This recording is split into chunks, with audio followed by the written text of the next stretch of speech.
If you like this kind of content, please consider supporting me on Patreon, where you'll get early access to my tutorials as well as the unedited full-length videos. Hello guys, welcome to this first part of the Making of Obi-Wan Kenobi tutorial series. In this series we'll be going over the key aspects of 3D character development. We'll be creating our sculpt inside of ZBrush, projecting our texturing XYZ maps inside of Wrap 3D, texturing inside of Mari, and we'll be finishing off in Maya, where we'll be doing some look dev and lighting techniques inside of the Arnold renderer, as well as some X-Gen hair generation. In this first video, I'll be going through my process of sculpting a likeness inside of ZBrush. We'll start off in the initial blockout stage, then subdivide our mesh, break the symmetry, and talk about some key areas to look out for when creating a good likeness sculpt. So, the first thing that I do when I'm creating any artwork is to find some good high quality reference. The type of reference that I'm looking for are high-res images of both the actor and the character I'm about to sculpt, in different lighting conditions and at multiple different angles. And then I'm loading them into a little program called PureRef here.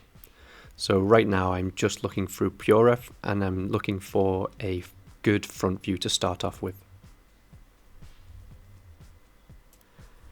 The first thing that I do when I'm inside of ZBrush is to set the canvas size.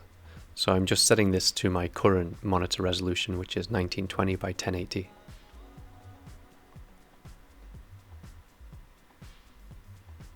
And then after that, I want to get rid of the grey to black gradient on the background.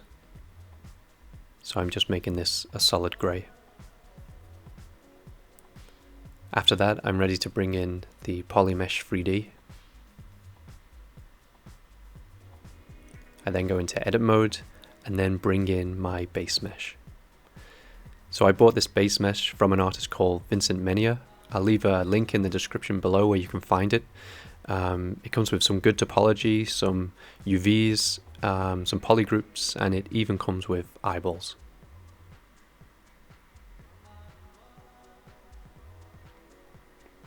So once I have my base mesh in, now I'm ready to bring in my first reference image into Spotlight.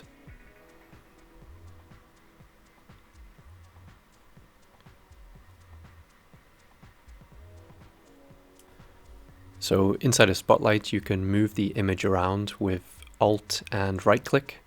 You can press Shift Z to make the image appear and disappear, and you can press the key Z on its own to bring the edit wheel back. And with the edit wheel you can change the opacity and the rotation of the image and those sorts of things. So the last thing that I'm doing now is setting up my angle of view. The angle of view that I set up at the start of this project turned out to be just way too small. It wasn't giving me the correct perspective distortion, so I was finding it quite difficult to match my geometry up to the reference at all the different angles. I ended up changing this a little bit later on in the project. You want to try and match the perspective distortion to the camera distortion of your reference. And I think this can be quite difficult to achieve if your reference doesn't come with any camera information. But the way that I figured it out was to research the focal lengths that were used on red carpet events and photography sessions, like the ones that I have in my reference. And then I used this image that I found on the ZBrush forums website that equates the focal length to the angle of view. And I went with a focal length of around 70mm to 105, and I used an angle of view of about 15.6, which starts to give me some much better results when lining up my reference. I think in the latest ZBrush you can actually use real well camera attributes, so it's a little bit easier now to match those two things up. When I'm lining up my base model to my reference, I'm trying to look out for a center line of the face on the reference, and then I'm matching that up with the center line of my model. I also start off by using the corner of the eyes to line up my reference, and the reason why I do this is because I would say that no matter where the reference is looking or the facial expression that the reference has, the distance between the two corners of those eyes always stays the same, and so I think it's a good anchor point to start off with.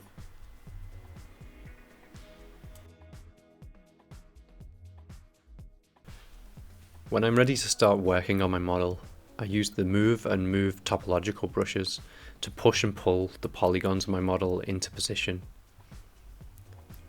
I always start off by trying to match the overall head shape and size, and then go into the major landmark features of the face, such as the eyes, the ears, the nose, and the mouth.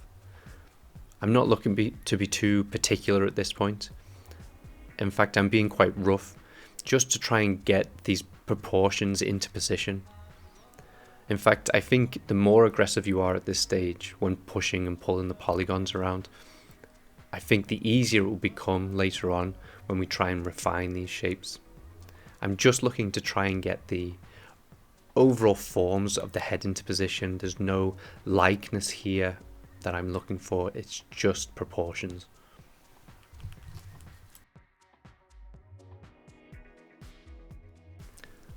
Although a lot of my likeness workflow revolves around lining the geometry up to the reference, I don't think this is by any means the best way to sculpt. I think you also need a good knowledge of anatomy that you can fall back on to understand what's happening behind the image that you're trying to line up to. I think that if you're only lining up your geometry to the images without any anatomy knowledge, your sculpt can end up looking quite flat looking. It's something that I see all the time in the work of people who are just starting out, and especially in the areas around the eyes or the mouth or the ears. It's always good practice not only to use images to line up to, but to actually study your reference as well.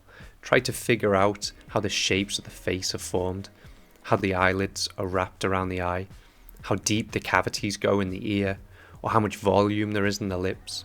I think this is the only way that you'll get a good sculpt to look natural.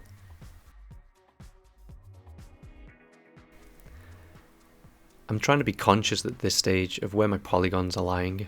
As much as possible, I want to try and keep an even distribution between them. And the reason for this is because usually on a typical likeness sculpt, I would maybe go in and Z-remesh or retopologize over the model. But in this project, I wanted to skip that step as I already have quite reasonable topology on this base model. The model ended up being slightly stretched on the forehead and the chin, but it wasn't too much of a deal breaker because I knew that I would be covering the chin with Obi-Wan's beard, and so that any small stretching that was happening there didn't really matter too much.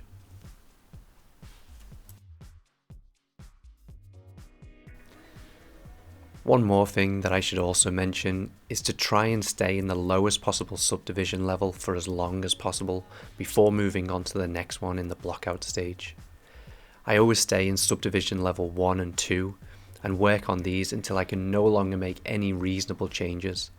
Again, I see a lot of people that are just starting out in ZBrush that want to go straight to the highest subdivision level as soon as possible, and they start working on the details because they believe that that's what makes something look realistic.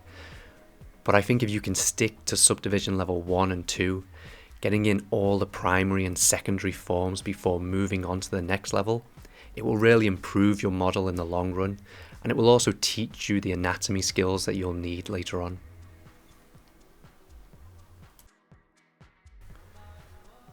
Once a lot of my key facial features have been moved into position on the front view, I start to use the clay build-up brush to start adding and subtracting volume to the face. I like to use this brush when adding volume because of the control that it gives me. I can set an intensity in the brush, and I will know every time that I use a brush stroke how much it's going to add to the geometry. Also, every time that I'm adding with this brush, it's usually being smoothed back a little bit with a low intensity smooth brush, which I feel gives a really good natural look to the forms, especially later on as we go up in the subdivisions. So now that I've finished my first pass on the front view, I want to start looking at a side view now. When I'm looking at a side view reference, I want to be conscious of how far the head is rotated. Sometimes side view can be a little bit deceptive when it's not actually 90 degrees side on to the camera, but sometimes it can be 85 degrees or 95 degrees. Again, the best way that I've found to line up my mesh to the reference is to imagine a center line on the reference face and then try and line up that center line to my mesh's center line. Also, I want to try and match up the corners of the eyes, just like I did with the front view. It's always difficult to try and line up your model at the start of a project, just because all the proportions are just so off right now. And I think it's also feels a little bit discouraging when your model looks as bad as it does, because you want things to come together fairly quickly so that will give you motivation to continue with the project, but that doesn't actually happen until much later on after the blockout stage. The key is to just try and be patient and persistent with your sculpt. If things aren't looking right, just continue with it, add a new reference, try and look at it from a different angle. It's something that you learn throughout your art career, that you don't have to be perfect with your art. Everything you create can be made better with time and patience.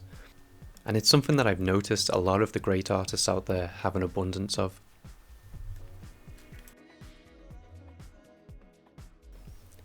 I'm just doing the exact same process now that I did on the front view with the side view. Just blocking in the overall size and shape of the head first with the move brushes, and then looking for the major landmark features of the head by pushing and pulling those polygons around. Once you get a good lineup of a side view, I think the model starts to become a little bit more natural looking. There's no likeness here yet or any aspects of realism, but I think the model is starting to become a little bit more proportionally correct. And like I said earlier, for the blockout stage, I'm only working in subdivision level 1 and 2. For each subdivision, I try and line up and match a front view reference, a side view reference, and 2 3/4 views from both the left and right side. My technique might be a little bit slow, but I found that by repeating the same process at every subdivision level, every time I do it, I get closer and closer to refining the forms and eventually finding a good likeness. For any major change that I want to make to the size or the shape of the head, or any facial feature that needs to be moved into position, I always move down to the lowest subdivision first, then make that major change. Then once that's done, I can go back into the higher subdivision levels and then refine those larger shapes.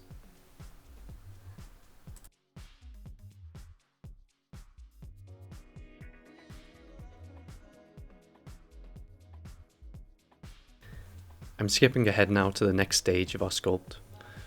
I have all the basic forms blocked out, and I can't continue any further without adding some subdivisions. It's at this stage where we're getting more into the likeness of the character. Before I'm ready to start subdividing my mesh, I go back down to the lowest subdivision level. I then go to the Morph Target tab, and then delete any previously stored morph targets that I might have in there. I then store a new morph target at this first subdivision level, and then go back to my geometry tab, and then start subdividing my mesh.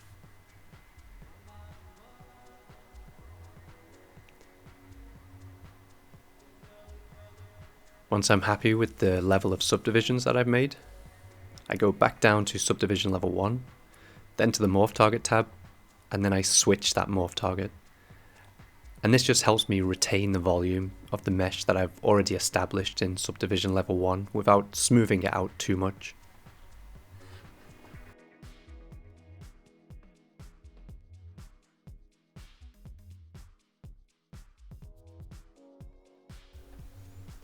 I was finding it quite difficult at the start of this project to find the likeness of Ewan. I think sometimes it's easy to capture someone's likeness if they have a really recognizable face or they have certain facial features that make them look different than a lot of other people. And I think Ewan's most recognizable feature is his smile. When he's smiling, he really looks like Ewan McGregor, but when he has a neutral, blank facial expression, I'm not sure that I would recognize him if he passed me in the street. And I knew that for my model, I didn't want him to be smiling. I wanted to have a look of concern or kind of a straight face. And so Ewan's key characteristic wasn't really helping me out here. And I think to get a good likeness, you need all the aspects of a 3D character to come together. You need to capture it in the sculpt and in the details, in the eyes and the hair. And that's something that I knew would help me out eventually. I knew that once I created the iconic Obi-Wan beard, at least he would become recognizable. But I did also want to get it in the sculpt. And there's something that I should mention about that sometimes when you're working on a grayscale sculpt like this, sometimes it's really difficult to find that likeness. I've seen some really high resolution scans of real life actors that don't look anything like them, so I wouldn't get too discouraged if you're finding it difficult. And like I said, it's all the aspects of the 3D character that make up a likeness. But in saying that, when I'm looking for a likeness in a sculpt, there are some key features that I'm looking out for. The first one is the groove between the nose that outlines the divide between the eye sockets, the nose, and the cheekbones. It's even said that this feature is the same on Alec Guinness, and that's why there's a resemblance between the two Obi-Wan actors. The second is the forehead and the brow line. Next is the bridge of the nose and the tip of the nose. And then after that, it's the shape of the lips and the volume of the cheekbones. When I follow this template, I can usually end up with a good likeness. So I'm starting to use the damn standard brush a lot more at this stage now that we're getting into the higher subdivision levels. I use it with a really low intensity and quite a large radius just to carve out the dividing lines between the muscle groups and between the bone and the muscle on the face. I feel like this way it gives me a really natural look between the facial areas. I'm also using the Alt key on this brush to give me the inverse effect, which gives me kind of a creasing effect on the sharper areas such as the outlines of the lips and the eyelids. And that's another thing that I should probably mention. I would look out for putting enough volume into your eyelids and underneath the eyelids. The skin is naturally bluer in these areas, so sometimes it can feel like there's a shadow or there's not much volume in these areas, which again can make your sculpt look a little bit flat and unrealistic. But it all comes back to just developing your eye and developing your knowledge of facial anatomy. I'm still working mostly in symmetry here. A lot of the secondary forms still need to be refined a lot. It's always difficult to try and capture a likeness when you're still using symmetry. The human face is just so organic. Almost every feature of it is unsymmetrical. Your left eye is different than your right eye. Your left ear is in a different place than your right ear. Your nose isn't perfectly centered in the middle of your face. Your sculpt won't become realistic until you start to break the symmetry, but you have to do it at the right time. You'll notice here that I'm starting to use the PBR renders every now and then. This just helps me to understand a little bit better how my forms are responding to light and shadow. Sometimes the default ZBrush shaders can be a little bit deceptive, so it's always good to set up a render every now and then. So I'm skipping ahead now to the last stage of our likeness process, which is the likeness detail stage. So at this point, I have all my primary and secondary forms blocked out and refined to a place that I'm reasonably happy with. I'll have gone through each subdivision level 1, 2, 3 and 4 and lined it up with a side view, a front view and 2 3/4 views with my model. Things are really starting to take shape now, and my model is becoming more and more realistic. So now it's time to step up through the subdivisions and look for those finer details. This detailing stage comes in 2 parts. The first that I'll be showing in this video is where we're trying to look for the main defined, stronger looking wrinkles and details, possibly the shape somewhere in between the secondary forms and the smaller details. And then in the next part, which will be the micro detailing stage, which we'll take a look in the next video after we've UV'd our model and we've projected our texturing XYZ maps. In this part, we'll be going over the techniques to create finer looking wrinkles and details, as well as focusing on how to make the eyes look more expressive and lifelike. But for now, let's just stick to this first part.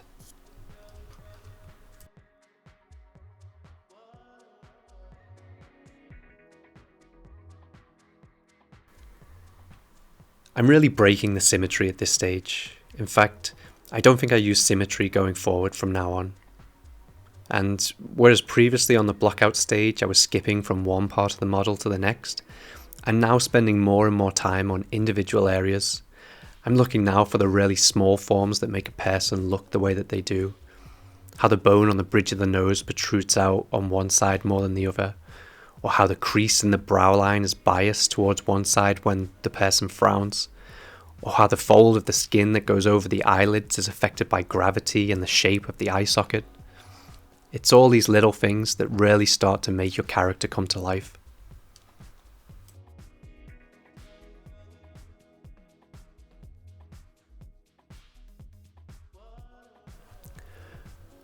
One little trick that I like to do when I'm trying to find a character's likeness is to just view my sculpt in a different setting than just on my computer monitors. Every night when I finish for the day, I save the images of my sculpt onto my phone or my iPad, and I do the same thing with my reference folder. And when I'm lying in bed, I just go back and forth through the images and try to look for the areas that I might have missed. It's always surprising to me how much just viewing your work in a different setting can show you. And when your partner asks why you're looking at pictures of Ewan McGregor in bed, well, at least this time you have an excuse for it.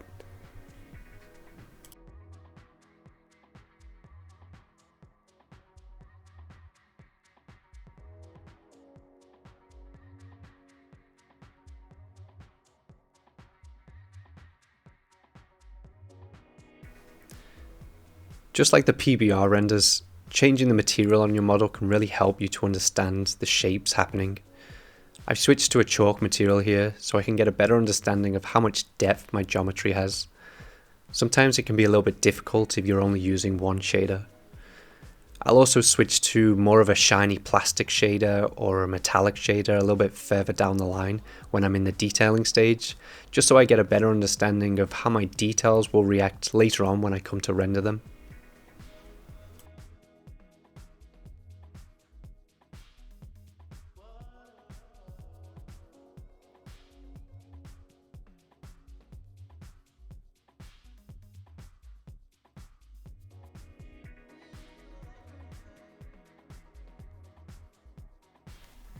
As you can see, I'm starting to form the cavities of the larger defined wrinkles now that I talked about earlier on.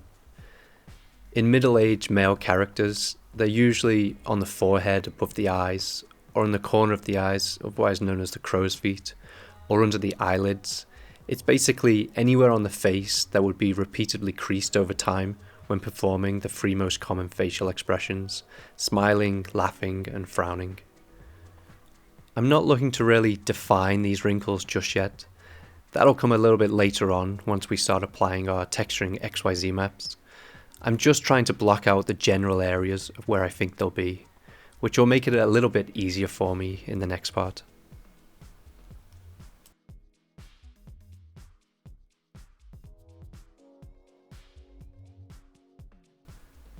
Something that I do a lot, and it's something that I think all artists out there do, is to continuously rotate around the model and try and look at it from all the different angles. Whilst I think I most likely do this a little bit too much, it really gives me a good idea of which areas need the most improvement. Also, getting that specular highlight to roll across the surface of the model really gives me a good understanding of how the forms are reacting to light.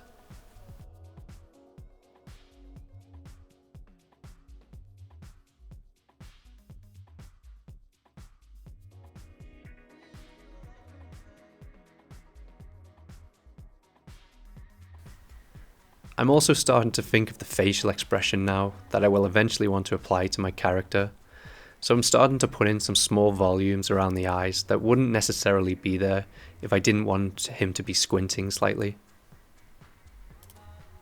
You should be really careful with the facial expression of your reference. A person's facial expression, even just slightly, can change the proportions of the face. Muscles and fat will always retain volume, so you should try to be aware of where that volume is shifting to during the different facial expressions.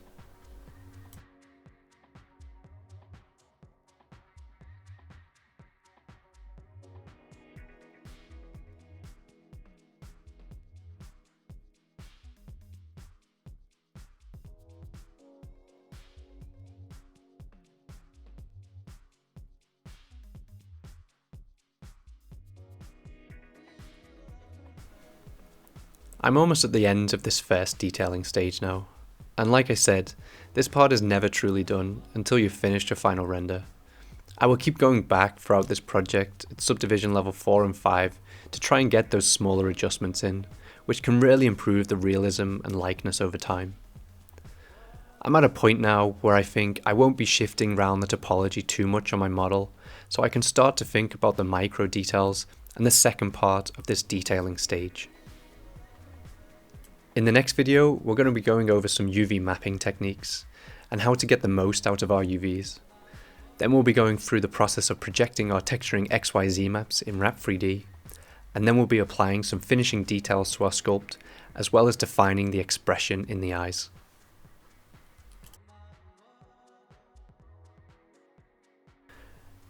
I hope you found this first video tutorial informative. If you did, please consider subscribing to my YouTube channel, as well as liking the video. And don't forget, you can also support me on Patreon, where you'll get early access to all my tutorials, as well as the unedited full-length versions of the videos. Cheers guys!